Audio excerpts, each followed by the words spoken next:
Until last year, D.C. was the only place in the country that did not allow anyone to legally carry a gun outside the home. The courts overturned that law as unconstitutional. Fox 5 chief investigative reporter Emily Miller has been doing a series on the process of getting a carry permit for months now.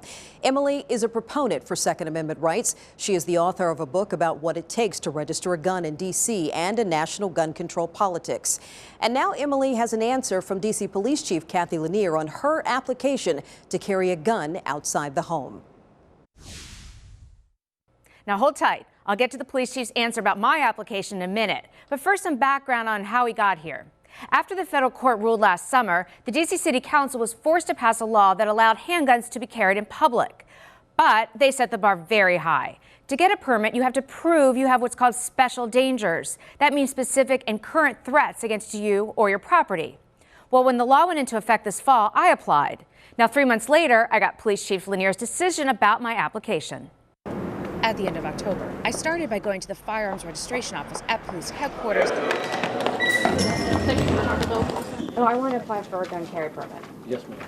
The police tell you up front, few will pass muster. When you have to prove that your life's in danger, your family or your property, or you have the type of business where you carry large sums of money, cash or jewelry, and under those circumstances, that's why you can have concealed carry in the District of Columbia. So I got police reports from 2 different threats against me. Thank you. And the FBI warning about a terrorist group targeting journalists.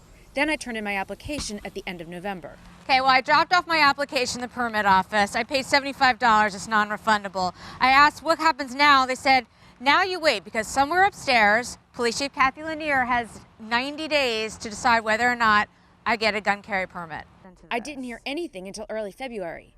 Then a sergeant called to investigate my claims of special dangers before he met with Police Chief Lanier about my application.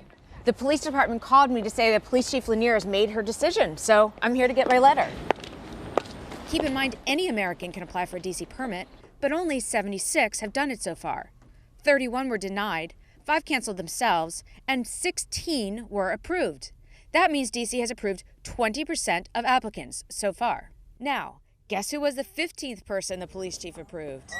I can't believe it. She said yes. Why me? The letter is clear. I was approved based on 2 different threats against me that I documented with police reports. But the police did not accept the terrorist threat. They said that's a general danger. This is preliminary approval. To get the permit, I have to take 18 hours of classes with an instructor certified by the police. Do that within 45 days and come back for the card. Just a year ago, no one could legally carry a gun in D.C.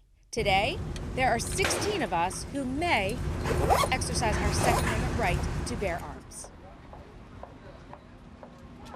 The purpose of this series was to show how the city is abiding by the court decision that a total ban on carrying guns is unconstitutional. Now, for me, I am going to take the 18 hours of required training to get the permit.